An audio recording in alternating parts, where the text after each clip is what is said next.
From the front page of the Yonkers Statesman, December 21st, 1916. Headline: President sends a peace note. Informal notes to all the belligerent powers, without proposing peace or offering mediation, the President has appealed to them to disclose the terms which may end the war. The President's notes have been 2 days on the way. Although official Washington is listening with the keenest expectation to hear how the notes will be received, members of the diplomatic corps think it is incredible that the President should have taken action without some belief it would not be flatly rejected, without consideration by the Entente. The wish and hope of the German allies that he should take such a step has long been known.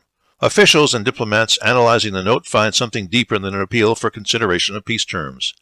They see President Wilson also considering what would have to be the course of the United States to conserve its interest as a neutral if the war continues. In German quarters, the conviction that President Wilson's actions surely will lead to some sort of consideration of peace terms is expressed in the following authorized statement by the German ambassador von Bernstorff. Quote, "Now I am perfectly convinced there will be a conference." Unquote. British embassy officials made no attempt to conceal their surprise at the President's action.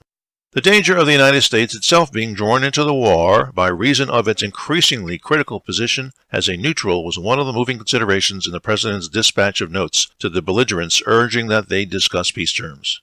Secretary of State Lansing, obviously with the approval of the President, issued a statement saying, quote, "We are drawn nearer to the verge of war ourselves, and therefore are entitled to know exactly what each nation seeks in order we may regulate our future conduct. No nation has been sounded, and no consideration was taken of Germany's overture of peace or Lloyd George's speech in the formation of the document. Of course, from difficulties that face the President, it might be construed as a movement towards peace and an aid of the German overture. It is emphatically denied that that was a fact in the document itself.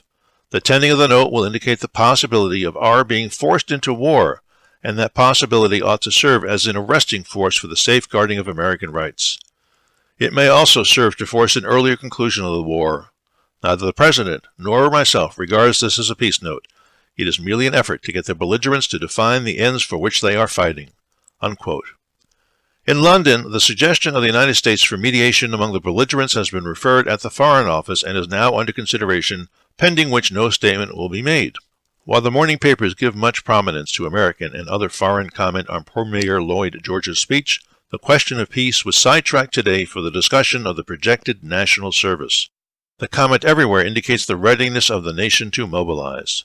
The parliamentary correspondents of the newspapers contribute reports from the lobbies of the broad lines of the government scheme, which some say embraces all males of 16 to 60 and others 17 to 56. The civil conscripts, according to these accounts, must place themselves at the disposal of the state for the duration of the war, and must consent to be transferred to any part of the country where their services are needed. Filling the ranks in the essential war industries such as shipbuilding, railroads, and mines will be the first step.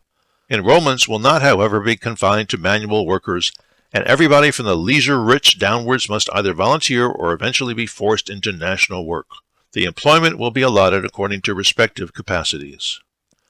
Headline: Population shifts to cities. The population of the United States continues to shift to the cities, according to estimates announced today by the Census Bureau. The estimates, based on the rate of population increases from 1900 to 1910, disclose that 40.9% of the country's inhabitants now live in cities of more than 8,000, as against 38.9% in 1910. The entire population of the continental United States for 1916 has already been estimated at 102,017,312. The total in the states, territories, and the United States possessions is put at 112,444,020. And that's the news from Yonkers 100 years ago today.